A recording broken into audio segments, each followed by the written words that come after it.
Assalomu alaykum hurmatli yurtdoshlar, studiyamizga taklif qilingan hurmatli ekspertlar, deputatlar, xush kelibsiz. Rustam aka, mana shu keyingi kunlar mamlakatimizda bir xalqaro miqyosga doir juda katta voqealar sodir bo'ldi.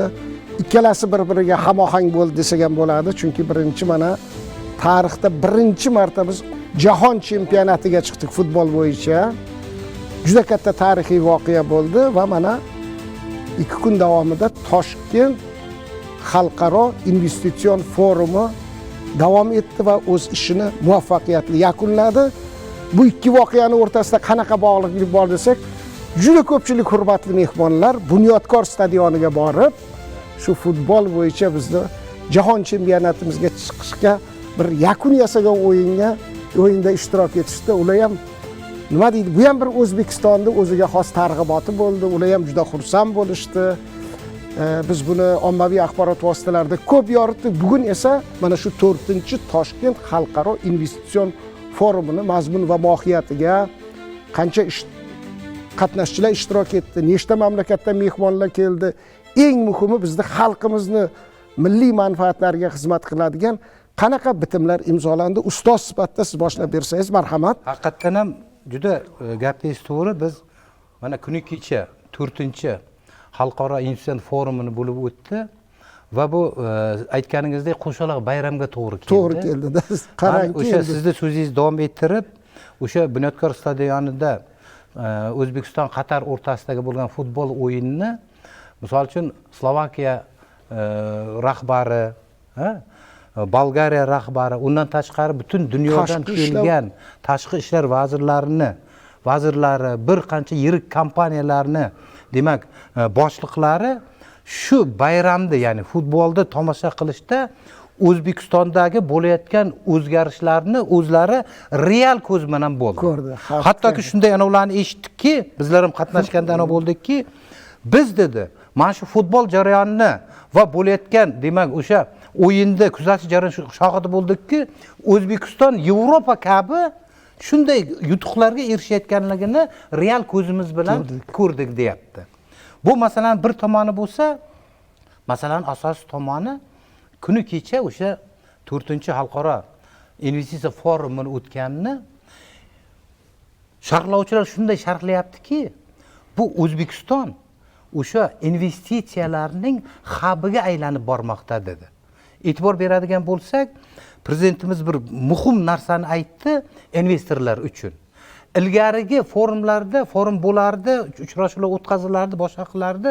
Bu forumga prezidentimizning o'zi bevosita boshqosh bo'lib, har bitta investor bilan, xorijdan kelgan investor bilan alohida ularning yo'nalishidan kelib chiqqan holda ular bilan muloqot o'tkazib, tegishli, demak, turli xil loyihalarni muhokama qilib, milliardlab dollar sarmoya kiritish nuqtai nazaridan prezidentimiz o'zini ham takliflarini aytib, demak, alohida qildi. Mana bitta misol keltiraman. Prezidentimiz aytdiki, O'zbekistonda o'sha noyob qazilma boyliklar, bu wolfram, litit, mis bor, mis, titan va boshqalarni umumiy qiymati 3 trillion dollarga yetadi dedi. Men iqtisod sifatida bitta hisob-kitobni aytmoqchiman. Agar biz yaqin kelajakda o'sha 3 trillionlik qazilma boyliklarni ishlab chiqarish zanjiri asosida mahsulot yaratadigan bo'lsak, shuning agar 10%ni o'zlashtiradigan bo'lsak, yaqin kelajakda bu 300 milliard dollar degani. Qarang, O'zbekistonning shu kecha kunduzdagi yalpi ichki mahsuloti 115 milliarddan oshiq. E'tibor beradigan bo'lsak, ana shu yaqin kelajakda deganim o'sha 10%ni o'zlashtirsak, qariyb biz yalpi ichki mahsulotni 3 barobarga oshirish imkoniyatiga ega bo'lamiz. Bu nima degani? Ish haqilar kamida 4 barobarga oshadi. Aholining turmush farovonligi qariyb 5 barobarga oshadi. Aholining olayotgan daromadlari hozir o'rtacha, misol uchun 7 million, 8 million atrofida bo'ladigan bo'lsa, bu degani har bir oddiy, hattoki minimal ish haqi ham bizda 500 dollardan kam bo'lmaydi. Bu iqtisodiyot nuqtai nazaridan bizga prognozimiz bo'layapti-da, e'tibor bering. Shuning uchun ham 4-xalqaro investitsiya forumi nafaqat O'zbekiston uchun, balki Markaziy Osiyo Osiyo uchun uchun juda tarixiy voqea bo'ldi. Biz bilamizki, Markaziy Osiyodan ham eng katta platforma shuda endi. iqtisodiyot vazirlar juda ko'p mutasaddi organ tashkilotlardan o'qildiki, prezidentimiz aytdi. Biz dedi O'zbekistonga shu forumda nafaqat O'zbekiston, balki Markaziy Osiyo iqtisodiy imkoniyatlarini jamlab, o'zaro hamkorlikda o'sha ishlab chiqarish zanjiri deyapmiz-ku, shuni yaratish orqali nafaqat O'zbekiston, balkim butun Markaziy Osiyoni rivojlantirishidan barcha Markaziy Osiyo mamlakatlari manfaatdor ekanligini yaqqol aytdi. Marhamat, endi bu haqiqatdan ham Rustam aka, bu Markaziy Osiyodagi eng katta investitsion platforma. Bobirjon, bir raqamlarga ham to'xtalib o'tsak, bu juda ko'p mehmonlar keldi adashmasam. Bular bekorga kelgani yo'q. Ular O'zbekistonni ko'raylik. Bu yerda qanaqa muhit ekan, qanaqa biznes qilsak bo'ladimi, yo'qmi? Futbolni ham borib ko'rish bejiz emas, o'zi bu qanaqa mamlakat degan savol tug'iladi. Marhamat. Ketma-ket mana bu xalqaro tadbirlar, katta futbol musobaqasi, juda katta tarixiy bir voqeadan keyin bu mana shu bunaqangi futbol musobaqalar eng dunyoga davlatni tez tanitadigan bu o'sha sport hisoblanadi.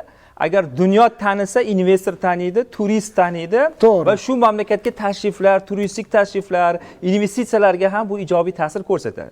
Endi forumga keladigan bo'lsak, bu yil 4-yili, ya'ni O'zbekiston yangi islohotlar davrida yangi an'ana boshlandi. Ya'ni har yili O'zbekistonda Toshkent xalqaro investitsiya forumi o'tkazilib kelmoqda. Va bu yilgi mana 10-12-iyunda o'tkazilayotgan 4-xalqaro investitsiya forumida tasavvur qiling, 7,5 mingdan ortiq delegatlar ishtirok etdi. Shu bilan birga 100 dan ortiq mamlakatlardan 3 mingga yaqin xorijiy mehmonlar tashrif buyurdi. Va bularning orasida mana hozir aytganimizdek Bolgariya prezidentining ishtirok etishi, Slovakiya bosh vaziri, bundan tashqari Yevropa tiklanish taraqqiyot jamg'armasi, Jahon banki, Xalqaro valyuta jamg'armasi kabi xalqaro moliya tashkilotlaridan vakillarni ishtirok etishdi. Bundan tashqari qo'shni mamlakatlar, Markaziy Osiyodan Qozog'iston, Qirg'iziston, Tojikiston, Turkmaniston davlatlarining rahbarlari, hukumat rahbarlarining ishtirok etishi bu forumning yuqori darajasini ko'rsatadi. Shu bilan birga alohida ta'kidlash kerakki, o'tgan yil forumlarda biz asosan shu kongress hollarida muloqot tarzida o'tkazilardi. Ana endi bu yilgi forumda avvalgisidan farqi, endi investitsiya ko'rgazmasi tashkil etildi. Ya'ni mamlakatimizdagi yirik korxona kompaniyalari o'zini faoliyati, mahsulotlari, ishlab chiqarish texnologiyalari, salohiyatlarini investitsiya ko'rgazmasi orqali xorijiy sarmoyadorlarga namoyish etdi. Demak, nafaqat quruq gap yoki taqdimotlar, balki amaliy o'sha bevosita faoliyatni o'z ko'zi bilan ko'rdi. Bu Bobirjon, kuzatgan bo'lsangiz, endi minglab odamlar kirdi. Shu ular ham hayron bo'lib qarayapti. Elektromahsulotlar, zamonaviy mahsulotlar. Endi Markaziy Osiyo deganda ko'pincha hali stereotiplar ham bor-da, 100 dan ortiq mamlakat hammasi kelmagan-ku. Nodir aka kelib, ya bular o'zi ancha rivojlangan ekan-ku, bemalol investitsiya kiritsa bo'lar ekan-ku degan, bu bir siz aytgan juda ham to'g'ri aytdingiz. Mana o'zi ishlab chiqarish ham yaxshi, ko'ringlar degan mana ishonch uyg'otadi. Aytadiki, 100 marta eshitganda 1 marta ko'rgan ma'qul deydi. Mana bu forum doirasida davlatimiz rahbari nutq qilib, 4 ta muhim yo'nalish bo'yicha davlatlararo hamkorlikni ustuvor yo'nalishlarni belgilab berdilar-da. Birinchisi bu yashil iqtisodiyot modeliga o'tish masalasi. Haqiqatda oxirgi yillarda mamlakatimizga bu sohaga 6 milliard to'g'ridan to'g'ri xorijiy investitsiyalar jalb qilindi. Chunki yashil iqtisodiyotni rivojlantirish bu iqtisodiy o'sish bilan birga atrof muhitni tozaligini, ekologik muvozanatni saqlash imkoniyatini beradi. Ikkinchi yo'nalish bu raqamli texnologiyalar va sun'iy intellektni rivojlantirish. Bu driver sohaga aylandi yurtimizda. Va bu sohani mamlakatimizdagi IT eksporti hajmi 1 milliard dollarga yetmoqda. Bundan tashqari 3-yo'nalishimiz bu moliyaviy tizim va moliyaviy texnologiyalarni tubdan isloh qilish. Boshqacha aytganda xalqaro moliya tashkilotlari, Xalqaro valyuta jamg'armasi, Jahon banki, Osiyo taraqqiyot banki, Islom taraqqiyot banki kabi xalqaro tashkilotlar bilan investitsion hamkorlikni rivojlantirish va 4-muhim yo'nalishimiz bu 4-sanoat inqilobi, ya'ni texnologik minerallarga talab borligini hisobga olib, mamlakatimizni texnologik minerallar hubiga aylantirish. Mana ustoz bekorga aytmadilar, 3 trillion dollarlik tabiiy zaxiralarimiz bor. Mana bu zaxiralarni ishlab chiqarish qo'shilgan qiymatini yaratib, uni ishlab chiqarishga jalb qilgan holda harakat qilinadigan bo'lsa, darhaqiqat o'sha O'zbekiston 2030 strategiyasida belgilab qo'yganmiz, 2030-yilgacha iqtisodiyotimizda hajmini 200 milliard AQSh dollariga yetkazish vazifasi qo'yilgan edi. Shu nuqtai nazardan yana bir jihati bu xorijiy investitsiyalarning tarkibida xorijiy investitsiyalarning ko'lami juda faol oshib ketdi. Avvallari juda qiynalardik, ayniqsa to'g'ridan to'g'ri xorijiy investitsiya, kelishga ham bir 10 yil oldin qilish qiyin bo'ladi. Munosabatlar murakkab bo'lgan hozir statistik tahlillarni kuzatganimizda mahalliy korxonalarimiz, aholi mablag'larimiz va tijorat banklarimizning kreditlaridan ko'ra xorijdan kelayotgan investitsiyalarning o'sishi ancha darajada yuqori bo'ldi. Bu ham bo'lsa, shu O'zbekistonning dunyo hamjamiyati xalqaro sarmoyadorlar tan olayotganligini va o'zini mablag'larini kiritayotganligini, ishonch bilan kiritayotganligini biz ko'rishimiz mumkin bo'ladi. Endi bilasiz, marhamat. Keyin hurmatli deputatlarimizga. Aka, men aynan mana shu Toshkent shahrida bo'lgan xalqaro investitsiya forumini mana keng ommaviy axborot vositalarida biz shu aholimizga yetkazishda bu mantiqan buni ma'lum bir qismlarga bo'lib olsak. Mana aytaylik, mana marhamat. O'zi bu biz endi rasmiy 10-12 deydigan bo'lsak, aslida 9-iyundan ham boshlandi bu masala. Qaysi yo'nalishlarga bo'lib olardik? Mana bilamiz, aynan shu forum doirasida davlatimiz rahbari ikkita juda ham katta tadbirda ishtirok etdilar, nutq so'zladi. Birinchisi demak, endi birinchi yo'nalish davlatimiz rahbarining shu 10-iyun kuni aynan shu xalqaro Toshkentdagi o'sha o'tkazilgan investitsiya 4-investitsion forumi yalpi ochilishidagi ma'ruzalar. Bu birinchisi. Ikkinchisi, yana biz tushuntirganda shu yo'nalishlarda tushuntirsak, aholimizga yana soddoroq tushunarliroq bo'ladi. Bu birinchi yo'nalish. Ikkinchi yo'nalish aynan davlatimiz rahbari shu forum doirasida mana 3-xalqaro investorlar kengashini yalpi majlisida ham qatnashdilar. Bu 11-iyun kuni bo'lib o'tdi. Bunga ham alohida e'tibor qaratishimiz kerak va biz aholiga ochib berishimiz kerak. Bu nima uchun 3-xalqaro investorlar kengashi nima o'zi? Buni asosiy vazifasi nima? Bu O'zbekistonda o'sha investitsiya jozibadorlikka, investitsiya muhitga qanaqa ijobiy ta'sir etadi? Ularning o'zi vazifasi nima? Shu paytgacha nima ishlar qilindi? Nima uchun 3-demak yalpi uchrashuv bo'layotgani? Bu ikkinchi yo'nalish. Uchinchi yo'nalish, mana siz o'sha boshida to'g'ri ta'kidladingiz, davlatimiz rahbari aynan shu forum doirasida xorijdan tashrif buyurgan bir qancha davlatda o'sha rahbarlar, mana jumladan Bolgariyaning prezidenti, Slovakiyaning demak bosh vaziri yoki bo'lmasam Yevropa tiklanish va taraqqiyot bankining prezidenti yoki shunga o'xshagan juda ham ko'plab kompaniyaning rahbarlari bilan uchrashdilar. Ya'ni mana shu uchrashuvlarni va uchrashuvlardagi demak kelishuvlarga ochib bersak, bu uchinchisi bo'ladi. Endi to'rtinchisi, ular mana juda ko'p o'sha tashkilotlardan xalqaro moliya institutining rahbarlari kelganda bizning mamlakatimizda keyingi yillarda amalga oshirilayotgan mana shu investitsiyaviy demak o'sha islohotlarga e'tirof qilib juda ham ko'plab o'zlari munosabatlarini bildirishdi. Biz aynan mana shu hozirgi ko'rsatuvda ularning e'tirofini ham aytib o'tib ketimiz kerak. Ya'ni bular mamlakatimizda qaysi sohalarga, nimalarga ko'proq e'tibor berdi, qanaqa o'zgarishlar bo'lganini ko'z bilan ko'rdi. Bu to'rtinchisi. Beshinchisi natijasi. Mana 4-xalqaro investitsiyaviy forum bo'ldi. Qanaqa natijalarga erishdik? Qancha summali demak o'sha o'zaro kelishuvlar bo'ldi, shartnomalar bo'ldi. Shular agar ruxsat bersangiz, men mana 5-dan boshlab ketayki, qolganini mana spikerlarimiz bor, ochib berishadi.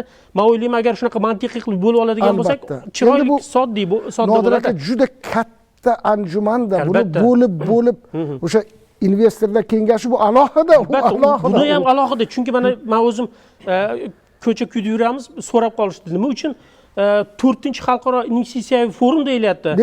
Bunisi 3-xalqaro investorlar kengashini 3-chi. Nima farqi bor buni degan savollar ham berishdi, ya'ni mutaxassislar. Shuning uchun agar e'tibor beradigan bo'lsak, xuddi aka mana 2022-yil birinchi o'sha Toshkentda o'tkazilgan xalqaro investitsiya forumi oladigan bo'lsak, o'shanda 56 ta davlatdan demak 2000 ga yaqin demak xorijiy mehmonlar tashrif buyurgan bo'lsa, jami o'sha paytda kelishuvlarni summasi 7.6 milliard AQSh dollarini tashkil etgan edi.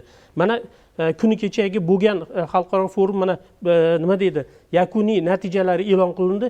30 milliard dollardan oshiq demak xalqaro investitsiyaviy kelishuvlar, savdo bitimlari imzolandi. Tasavvur qilyapsizmi? Demak shu oldingi bundan 4 yil oldinga nisbatan qariyb 4 barobar ko'p degani. Yoki mana 31 ta mamlakatdan 114 tadan ortiq xalqaro akkreditatsiyadan o'tgan juda ham katta o'sha nima deydi, axborot ommaviy vositalari yoki ijtimoiy tarmoq, mana o'zingiz bilasiz, CNN yoki Euronews, Al Jazeera va shunga o'xshagan juda ham haligi nima deydi o'zini nima deydi o'sha haligi juda ham katta keng qamrovga ega bo'lgan juda katta kompaniyalar kelib 100 millionlab mana shular kelib mamlakatimizda bo'layotgan o'sha investitsiyaviy forumni demak kun tartibini keng ommaviy axborot vositalariga yoritdi. Bu eng muhim jihatlardan bittasi. Shuning uchun men o'ylayman, albatta yana bu yerda bitta narsaga e'tibor berish kerak. Haqiqatan ham bular to'g'ri aytdilar. Aynan o'sha oldingi 3 ta forumdan yana bitta muhim jihati 4-chisida O'zbekistonni o'sha sanoat salohiyatini ko'rsatib berish uchun 100 ga yaqin O'zbekistondagi milliy korxonalarimiz o'zining mahsulotini demak o'sha ekspozitsiyada xorijiy mehmonlarga ko'rsatdi. Kuniga 2000 dan ortiq demak o'sha nima deydi ishtirokchilar kelib ko'rdi. Endi shuning uchun men o'ylayman, albatta bu narsalarning tagida nima yotibdi? Bu mana 3 trillion azizlar aytishyapti, tabiiy boyliklarimiz. Agar investitsiya bo'lmasa, texnologiya bo'lmasa, bu yer tagida yotaveradi bizga. Buning uchun o'sha xorijiy investorlarni ishontira olish kerak. Chunki ular mana bilasiz, keyingi paytlarda dunyoda yuz berayotgan geosiyosiy, geoiqtisodiy vaziyatlar yoki mamlakatlar o'rtasidagi juda ham katta manfaatlar to'qnashuvi keyingi paytda investitsiyani sarflashda nihoyatda ularni haligi nima deydi? Ehtiyot bo'lishga chorlaydi. Ehtiyotkorlikka olib keldi. Mana o'zingiz ko'rib turibsiz. Shuning uchun men o'ylayman, ular mana keyingi paytda Markaziy Osiyoda, ayniqsa mana shu qo'shni davlatlar bilan bizning munosabatimiz yaxshilanishi bu nafaqat O'zbekistonni, Markaziy Osiyoning investitsion jozibadorligini oshirdi. Chunki chet el hech qachon faqat O'zbekistonni o'ylamaydi, mintaqani o'ylaydi-da ular. 30,5 milliard dollar dedingiz, bu juda katta. Keyin yana 3 trillion deyilyapti-da, endi davlatimiz rahbari bitta narsani qo'ydilar. Endi kelib, kavlab olib, sotib, unaqa narsa bo'lmaydi.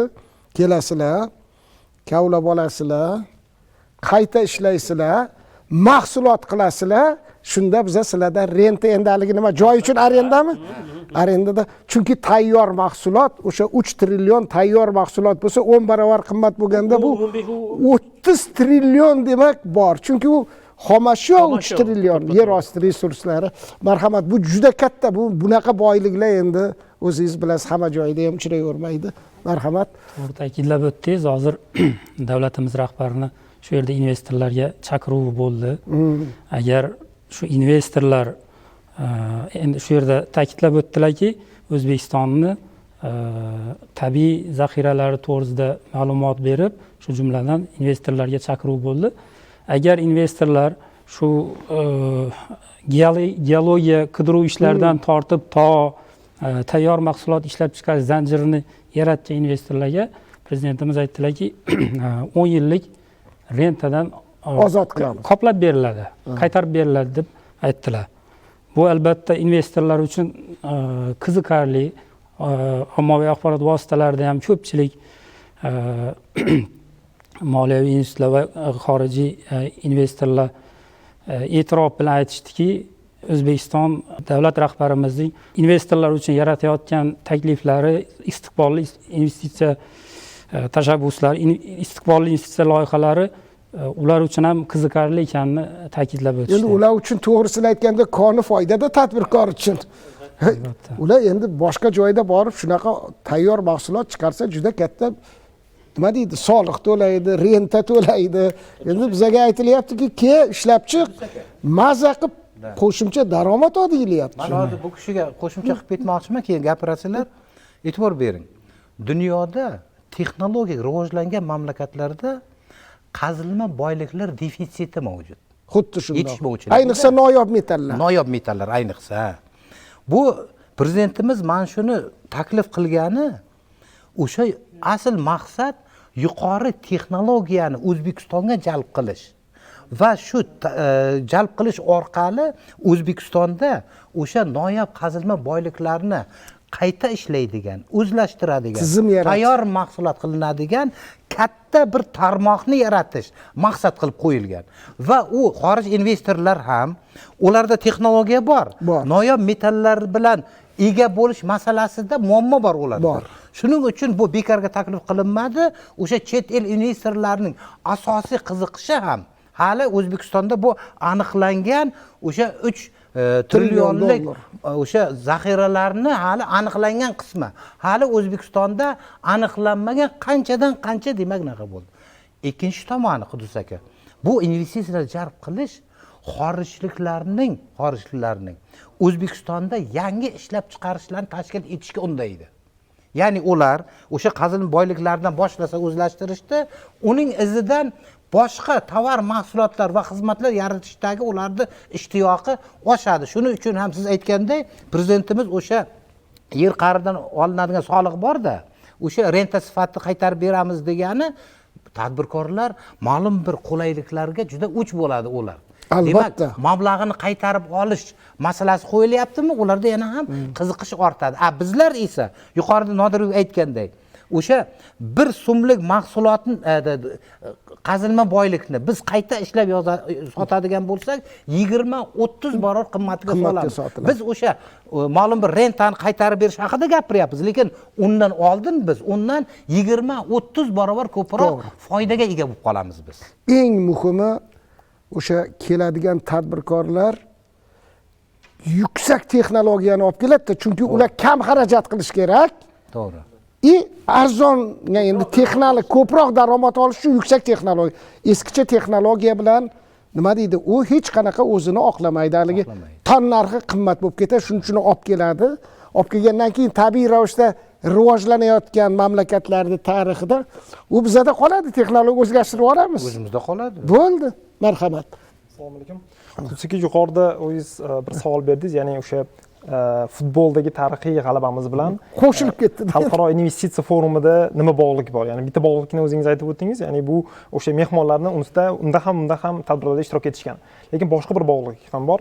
Mening fikrimcha, bu ikkala tizimda ham sportda, ham mana shu xalqaro o'sha investitsiya yo'nalishida ikkala tomonda ham tizimli ishlar amalga oshirilgan. To'g'ri. Ya'ni bu ko'p yillar davomida, so'nggi 7-8 yil davomida islohotlarning natijasi bo'ldi. To'g'ri. Biz bunga na sportdagi g'alabamizga, na investitsiya salohiyatiga bu o'sha muvaffaqiyatlarimizga osonlik bilan erishmayapmiz. Chunki davlat rahbari ham alohida ta'kidlab o'tdilarki, bugungi geopolitik vaziyatda juda ham ziddiyatlar keng va ular bevosita to'g'ridan-to'g'ri iqtisodiy rivojlanishga ham ta'sir qilyapti. Zarba beryapti. Albatta, kuni kecha bo'layotgan vaziyatlar ham ko'rib turibmizki, ya'ni bu globalizatsiya davri. Ya'ni bu jarayonlarda albatta bir mamlakatda bo'layotgan ziddiyat ikkinchi mamlakatga ta'sir o'tkazmay qolmaydi. Va mana shu jarayonda mana shu 4-chi xalqaro investitsion forumi bizda o'tkazilinishi, bunaqa katta shartnomalar imzolanishi, katta investitsiyalar jalb qilinishi, bu albatta juda ham katta tizimli ravishda ko'p yillar davomida islohotlar natijasi. Yuqorida ta'kidlab o'tgani Bobur aka aytib o'tdilar. O'sha bizni mahalliy ishlab chiqaruvchilarni ko'rgazmasi tashkil etilgan. Nega endi aynan 4-chi forumni tashkil etildi? Chunki biz ungacha tayyorlandik. Biz ularga imkoniyat yaratib berdik. Davlat rahbar boshchiliklarida amalga oshirayotgan islohotlar natijasida mahalliy o'sha ishlab chiqaruvchilarimiz chet elga chiqishdi, subsidiyalar olishdi, kreditlar olishdi, chet el texnologiyasini o'rganishdi va bugun ana shu chet elga biz o'z mahsulotimizni sotishga tayyor bo'ldik. Va yuqorida juda ham ko'p o'sha geologik qazilmalarimiz haqida gapirdinglar, lekin boshqa yo'nalish ham bor. Bu o'sha yuqorida ham ta'kidlab o'tildi, o'sha 4 tashabbusdan biri va eng muhimlardan biri deb hisoblayman, bu raqamlashtirish. Va albatta sun'iy intellekt. Ya'ni biz albatta yer osti boyliklarimizni ishlab chiqarish haqida aytyapmiz, lekin bu yer osti boyliklarini chet el investorlar nima uchun ishlab chiqarishmoqda? Mana shu texnologik jarayonlarda qo'llash uchun ishlab chiqarishmoqda. Xuddi shundoq. Ya'ni bu o'sha bazaviy xom ashyo deydigan bo'lsak, uni yakuniy natijasi albatta texnologiyada. Mana shu jarayonda albatta o'sha raqamli bizni eksport qilayotgan mahsulotlarimiz 2030-yilgacha 1 milliardga yetkazilishi juda ham katta bir marra olingan. Ya'ni 1 milliardga yetdi va kelgusida buni yana 5 karra oshirilishi. 5 karra degan bu 5 milliard. Eksport IT texnologiyalarda bu juda ham katta raqam ilgari surilmoqda. Undan tashqari davlat rahbari mana so'nggi yillarda alohida bizning milliy strategiyamiz bor bu bo'yicha sun'iy intellektni rivojlantirish bo'yicha. Bu jarayon barcha dunyo mamlakatlarda, rivojlangan dunyo mamlakatlarida sun'iy intellektdan foydalanish ilgari surilmoqda va katta kompaniyalar o'zlariga bozor qidirishyapti. Ya'ni sun'iy intellekt o'zi nima? Sun'iy intellektni o'rgatilinishi uchun inson faktori kerak. Unga berilayotgan o'sha savollar, so'rovlar, ularni barchasi orqali xuddi yosh bolani tarbiyalaganimizdek sun'iy intellekt tarbiyalanmoqda. Mana shuning uchun salohiyatli bozor qidirishmoqdalar o'zlariga. Va bu jarayonda mana shu barcha ham iqtisodiy ham boshqa yo'nalishdagi rivojlanish jarayonlarida eng muhim faktorlardan biri bu albatta qonunchilik bazasi. Ya'ni davlat rahbari alohida ta'kidlab o'tdilar, o'tgan yilgi o'sha o'tgan forumlar doirasida juda ham ko'plab berilgan mana shu investorlar tomonidan takliflar 10 dan ziyod qonun, farmon va qarorlarda inobatga olindi va ular imkoniyat uchun yaratib berildi, kiritildi. va alohida ta'kidlab o'tishimiz kerak, misol uchun o'sha 3-tashabbusda bu moliyaviy tizim va texnologiyalar masalasida muqobil investitsiya jamg'armasi to'g'risidagi qonun loyihasi ishlab chiqilgan. Mana shu jarayon nima uchun kerak? Bu venture kapitallarni O'zbekistonga olib kirish uchun va uni rivojlantirish uchun. Buning natijasida bo'lsa, kelgusi 5 yilda venture va boshqa muqobil investitsiyalar hajmi $1 milliard yetishi mumkin. Ya'ni bu yerda agarda umuman davlat rahbarini ikkala yuqoridagi o'sha nutqlarga nazar tashlaydigan bo'lsak, juda ham keng miqyosdagi masalalarni ilgari surganki, lekin uning natijasi bir yo'nalishni ko'zlagan. Ya'ni biz faqatgina soliq tizimini muqobillashtirish orqali, investorlarimizga o'sha qonun loyihalari orqali ularning investitsiyasini himoya qilish orqali ma'lum bir natijaga erisha olmaymiz. Bu yerda yuqori taklif o'tilgandek, albatta o'sha so'nggi yillarda amalga oshirilgan geopolitik diplomatiya juda ham muhim rol o'ynadi. Chunki so'nggi 8 yilda bizning ichki yalpi mahsulotimiz 2 barobar oshgan bo'lsa, 2030-yilgacha kutilayotgan natija 200 milliard bo'ladigan bo'lsa, lekin o'sha mintaqadagi o'sha mahsulot ayirboshlash bugun $13 milliard ga yetdi. Bu ko'rsatib turibdiki, agarda investorlar bizni bozorimizga kirishadigan bo'lsa, qo'shni bozorlar ochiq degan. Ya'ni ular uchun eng qulay nuqta bu O'zbekiston. Markaziy Osiyoning eng qulay nuqtasi O'zbekiston, albatta. Va bizning imkoniyatlarimiz bilan biz yo'lga qo'yayotgan davlat rahbar boshchiligida yo'lga qo'yayotgan diplomatik aloqalar albatta ularning biznesini rivojlanishiga ham ta'sir qiladi. Katta rahmat. Mana qarang, deputatlarimiz shuncha chuqur fikrlaydi, strategiyani belgilaydi. Bitta fikringizni men juda ham qo'llab-quvvatlayman. Mana 7-8 yil dedingiz. Endi bir 10 yilcha oldin Markaziy Osiyo mamlakatlari o'rtasidagi munosabatlar hozirgidan mutlaqo farq qilardi. Investorlar endi o'zingiz bilasiz, bordi keldi. Masalan, buni ham endi tarixiy fakt. Mana shu Markaziy Osiyodagi muhit tubdan o'zgardi-da endi. Mutlaqo o'zgarib ketdiki, ular kelib hozir havas qilyapti. Bunaqa ham bo'ladimi? Bunaqa ahillik, birlik. Investor Rustam aka juda to'g'ri aytdi. Juda ehtiyotkor. Puli kuymaslik uchun 70 marta o'ylab, keyin bir qaror qabul qiladi. Hamma sohada ham shunaqa bo'lyapti. Endi mana mevasi chiqyapti. Marhamat. O'zbekiston katta yutuqlarga erishdi. Keyingi 3 oyga qaraydigan bo'lsak, xalqaro platformada juda katta bizda tadbirlar bo'ldi, anjumanlar. Aprel oyida boshlandi bu narsa. Ko'plab o'sha Yevropa mamlakatlari prezidentlari O'zbekistonga tashrif buyurdi. O'zbekiston plus O'rta Osiyo platformasida juda katta bir Samarqand platformasini aytishimiz mumkin. Shuningdek, xalqaro o'sha parlamentlararo IPU ham bo'lib o'tdi aprel oyida. Bu bo'yicha ham bir gaplashgandik siz bilan. Undan keyin may oyida ham juda ko'plab o'sha xorijiy mamlakatlarga tashriflar bo'ldi. Bu o'sha Yevropa mamlakatlari, Vengriyani misol keltirishimiz mumkin. Va u yerda Turkiy davlatlar tashkilotining navbatdagi yig'ilishi bo'lib o'tdi. Va mana iyun oyidagi katta yutug'imiz bu albatta mana xalqaro investitsiya forumi. Bu bilan biz O'zbekiston meni xursand qiladigan jihati, davlat rahbari ham aytib o'tdilarki, bugungi kunda o'sha tahlikali zamonda ko'plab mamlakatlar o'zini hard power deydi, ya'ni qattiq kuchiga katta pul tikyapti. Ya'ni o'zini budjetidan qattiq kuchiga, ba'zi mamlakatlar esa soft power, yumshoq kuchiga pul tikayotgan bir vaqtda O'zbekiston o'zini aqlli kuchini ko'rsatyapti. To'g'ri. Ya'ni bu juda katta O'zbekiston yutug'i. Aqlli kuchimizni ko'rsatish orqasida mana shunaqa katta forumlar aynan O'zbekistonda bo'lyapti va keyingi yillarda O'zbekiston O'rta Osiyoda liderlikni qo'lga oldi. Bu ham juda katta O'zbekistonni xalqaro arenada o'zini katta yuksak bir imiji va katta yutug'i deb bilaman. Va biz xalqaro sheriklarimizga ya'ni yaxshi sherik ekanligimizni va to'g'ri do'st ekanligimizni ko'rsata olyapmiz. Bu domino effekti. Ya'ni ko'rishimiz mumkin, o'sha Vengriyadan keyin unga qo'shni bo'lgan Sloveniya mamlakatiga tashrif uyushtirildi va tovar ayirboshlash bo'yicha Bolgariyadan kelishdi. Mana yaqindagina Bolgariyadan va Slovakiyadan mehmonlar kelishdi. Bu buni aytmoqchimanki, bu domino effekti, ya'ni O'zbekiston bugun xalqaro arenada o'zini imijini yaxshilab, yaxshi sherik ekanligini va uzoq muddatli do'stona sherik bo'la olishini isbotlay oldi. Bu o'ylaymanki, o'sha bugungi kunda nafaqat Markaziy Osiyoda, balkim butun dunyoda O'zbekistonni o'zini bir katta aqlli kuchi va aqlli yutug'i deb bilaman. Ya'ni smart power, ya'ni aqlli kuchini ko'rsata olyapti. Endi investitsiya forumiga keladigan bo'lsak, haqiqatan keyingi yillarda mana 2024-yilning o'zida biz xalqaro rekord darajaga erishgan yalpi ichki mahsulotimiz $115 milliard ga yetdi va 6,5% o'sish bo'ldi milliy iqtisodiyotimizda. Milliy iqtisodiyotimizga 2024-yilning o'zida $35 milliard demak investitsiyalar jalb qilindi va $27 milliard biz eksport darajasiga erisha oldik. Va yana bitta quvonarli jihati, biz eksportimizda qariyb 67 mahsulotni bugungi kunda eksport portfoliyomizga kiritdik. Bu investitsiya forumi qanaqa ta'sir beradi? Kelajakda biz, yaqin kelajakda demak biz nafaqat investitsiya hajmi, balkim eksport hajmida ham eksport portfoliomizni oshira olamiz, ya'ni mahsulotlar soni ham kengayadi. Ya'ni yuqorida ekspertlar ham aytib o'tdi, bu albatta texnologik yutuq va texnologik potensialni oshiradi va albatta bu o'sha zanjir reaksiyasi, ya'ni mamlakatimizda bilimli kadrlar, bilimli yoshlar paydo bo'ladi. Bu ham bitta katta bir o'ylaymanki indikator, ya'ni tendensiyalardan biri. Shuningdek, ko'pgina sohalar, ayniqsa yashil iqtisodiyot masalasi bo'yicha ham bu forumda masalalar ko'tarildi va keyingi yillarga qaraydigan bo'lsak, qariyb 8 milliard dollarlik aynan energetika sohasiga demak investitsiyalar jalb qilindi. Bu yirik kompaniyalardan o'sha Mastar, Aqua Power kabi mamlakatlar bugungi kunda O'zbekistonga to'g'ridan-to'g'ri kirib kelyapti, o'zlarining pulini O'zbekistonga olib kelishyapti. Bu oson emas, yuqorida ekspertlar ham aytib o'tdi. Ya'ni bitta investor kelishdan oldin albatta analiz qiladi, tahlil qiladi va modellashtiradi. Ya'ni men u yerga pul tikkanimdan keyin men qachon men foydaga chiqaman, qancha men pul ishlay olaman degan modellashtiradi, o'zini prognozlarini qiladi, ya'ni audit qiladi desak ham bo'ladi, ya'ni moliyaviy audit va boshqa tomonlarda. Endi qaraydigan bo'lsak, mana shu O'zbekiston yutuqlar, keyingi yillardagi bu yutuqlar, investitsion yutuqlarimiz, iqtisodiydagi yutuqlarimiz o'z-o'zidan paydo bo'lmayapti. Qonunchilik bazamizda ham, ya'ni qonunchilik bazasida ham juda ko'p yangiliklar bor. Bugun investorlarga o'sha mulk daxlsizligi to'g'risidagi qonunimiz yoki investitsion faoliyat to'g'risidagi qonunlar ham albatta bu qarorlarni investorlar tomonidan qabul qilinishda juda ham muhim rol o'ynayapti. Endi qaraydigan bo'lsak, o'sha davlat rahbari ham bu forumda aytib o'tdilarki, 2-3 ta juda muhim strategik masalalar bo'yicha gapirib o'tdilar. Bu birinchisi albatta bugungi kunda O'zbekistonga kelayotgan investorlarning haq-huquqi mahalliy tadbirkorlar haq-huquqi bilan bir xil bo'ladi. Ya'ni sizlarga boshqa, mahalliy investorlarga boshqacha munosabat bo'lmaydi va 2028-yilgacha yana bitta juda muhim narsa bu asosiy soliq stavkalari o'zgarmaydigan bo'ldi. Bu ham ularga juda yaxshi bir nima desak, trigger vazifasini bajaradi investorlarga, ya'ni asosiy soliq stavkalari o'zgarmasligi.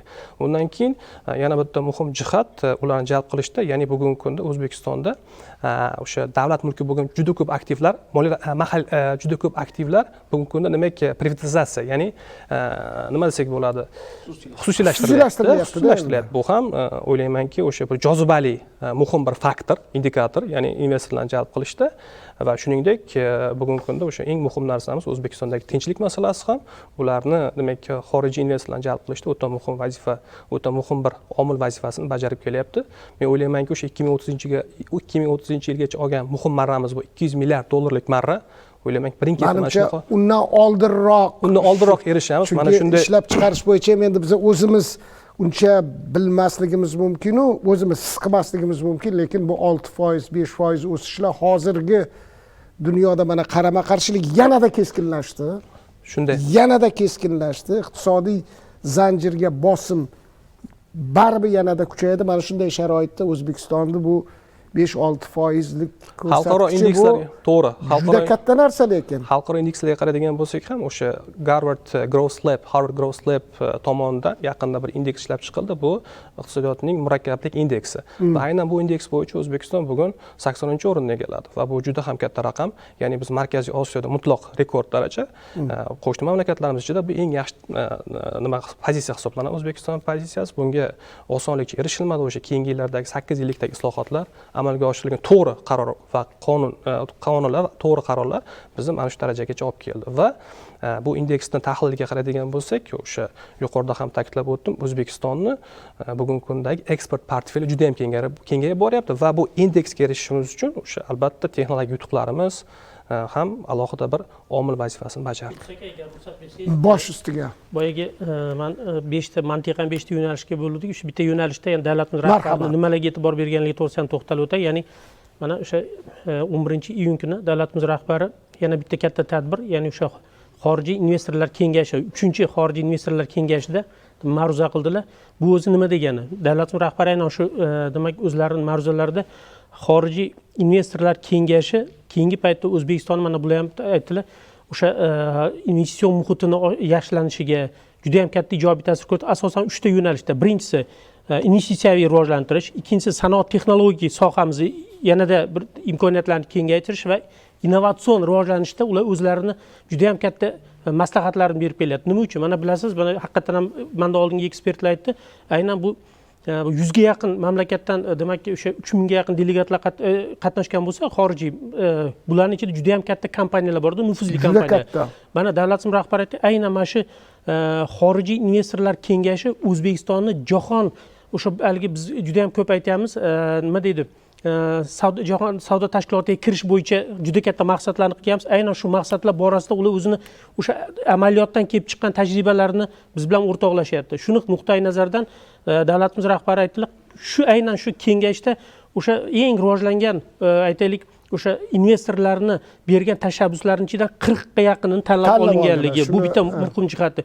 Ikkinchisi, mana aytdilarki, davlatimiz rahbari aynan shularni ishtirokida keyingi paytda dunyodagi eng rivojlangan nufuzli moliyaviy institutlarni O'zbekistonga qiziqishiga ham alohida e'tibor qaratildi. Bu ham aynan mana shu xorijiy o'sha investorlar kengashini, demak O'zbekistondagi investitsion muhitni yaxshilanishi borasida berayotgan takliflari, mana shu soliq sohasidagi olib borilayotgan islohotlar ham aynan, chunki ular boshqacha ko'z bilan qaraydi O'zbekistonga. Mana chunki xolis bahoni kim beradi? Ayniqsa o'sha xalqaro ekspertlar beradi. Shuning uchun men o'ylayman, albatta davlatimiz rahbari aytdilarki, mana o'sha xorijiy investorlar kengashida keyingi paytda haqiqatan ham bularning o'sha tajribalari, amaliyotidan biz qanchalik kengroq foydalanadigan bo'lsak, biz nafaqat o'sha tabiiy qazilma boyliklaridan, balki to'qimachilik sohasida, terini qayta ishlash, farmatsevtika sohasida, qishloq xo'jaligi sohasida juda ham katta biz qiladigan imkoniyatlarimiz bor. Mana shu imkoniyatlarni amalga oshirishda albatta ularni bergan tashabbuslari, ularni bergan o'sha tajribalari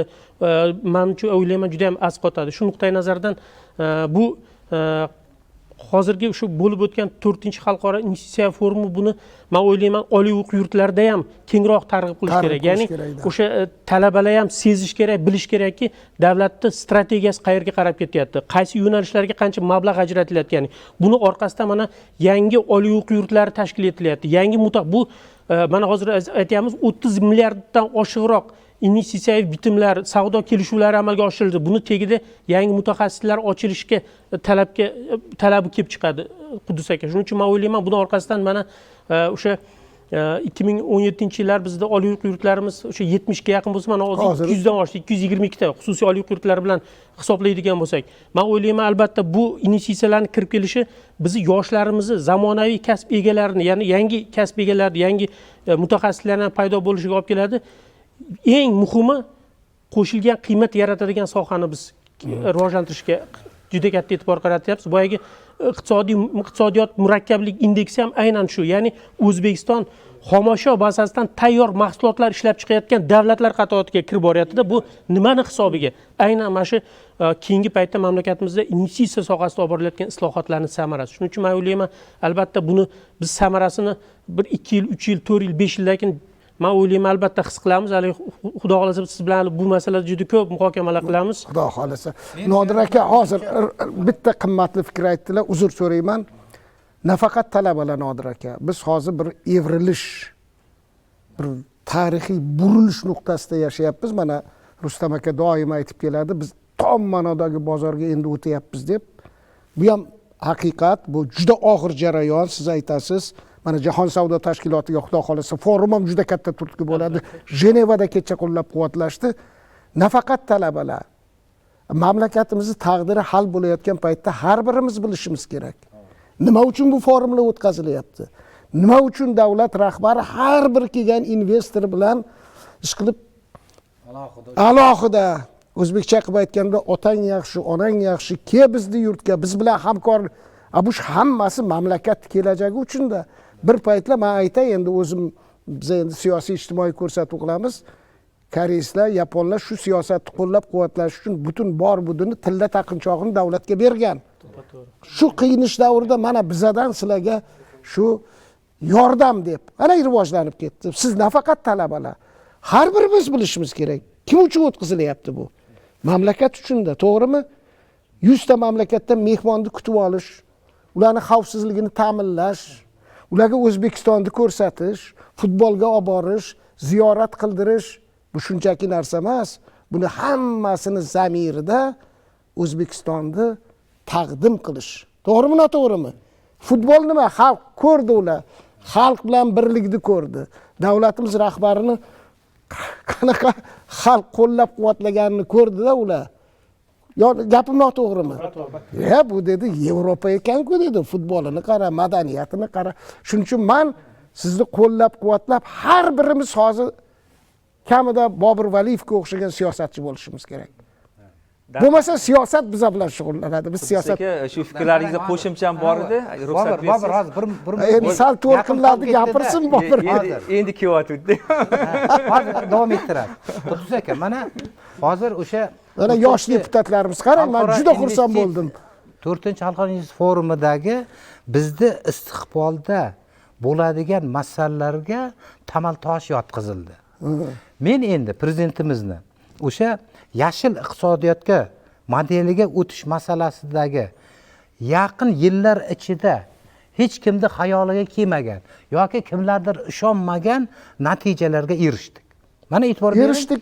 Bir faktlar qayta tiklanuvchi manbalardan elektr energiyasi olish 1% ga ham bormasdi. Yaqin yillar ichida aytyapman. Ana endi shu kecha kunduzda o'sha qayta tiklanuvchi energiya manbalaridan olinadigan elektr energiyasi 18% ga yetdi.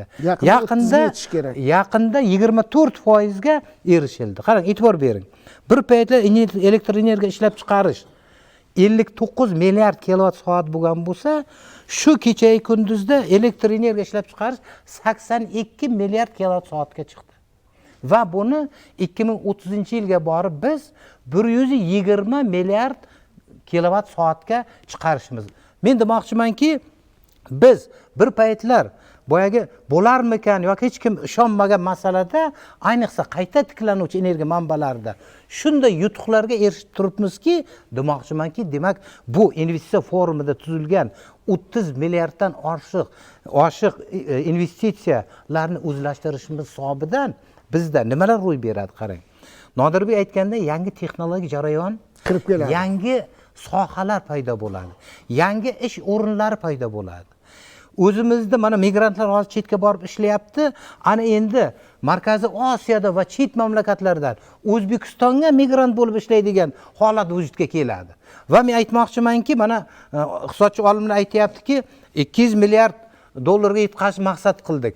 O'rtacha iqtisodiy o'sishimiz 6-6,5% deyapti. Yo'q, bizlarning hisob-kitobimizga qaraganda biz agar o'sha ma'lum investitsiyalar o'zlashtirishda normal yo'lga qo'yib olsak va qo'yamiz, kamida O'zbekistonda 7-8-9% gacha demak iqtisodiy o'sish mumkin bo'lganligini bizlar taxminiy prognoz qilyapmiz-da.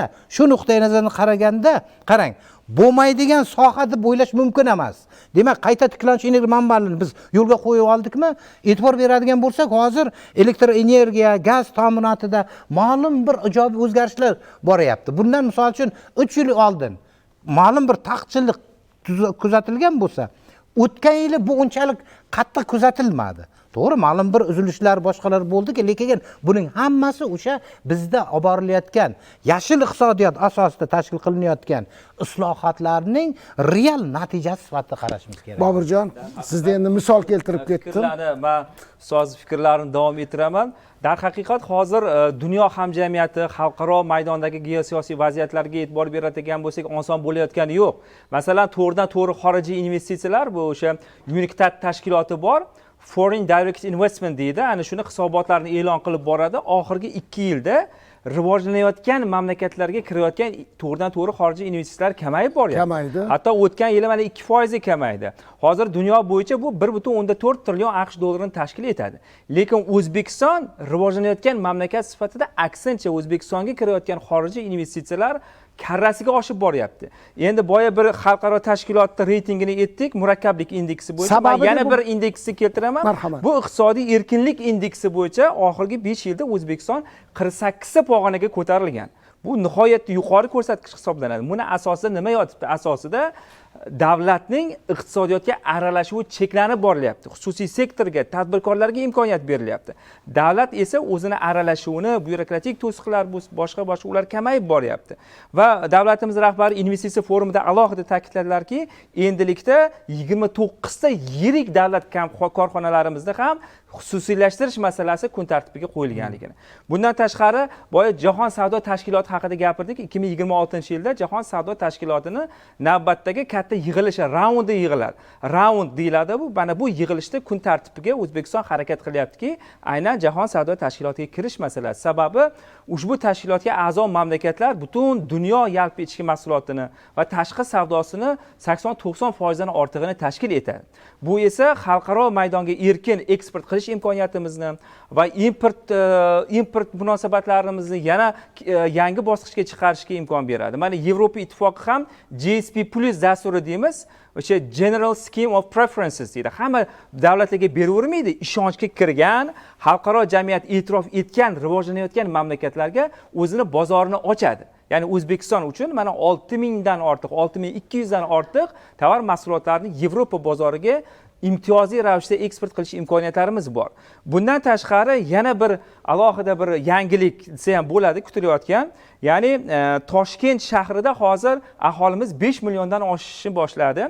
Shu nuqtai nazardan yangi Toshkent shahrini barpo etish masalasini ham shu forumda nuqta alohida etildi va bu yangi Toshkent shahri bu 2 million aholiga mo'ljallangan bo'ladi.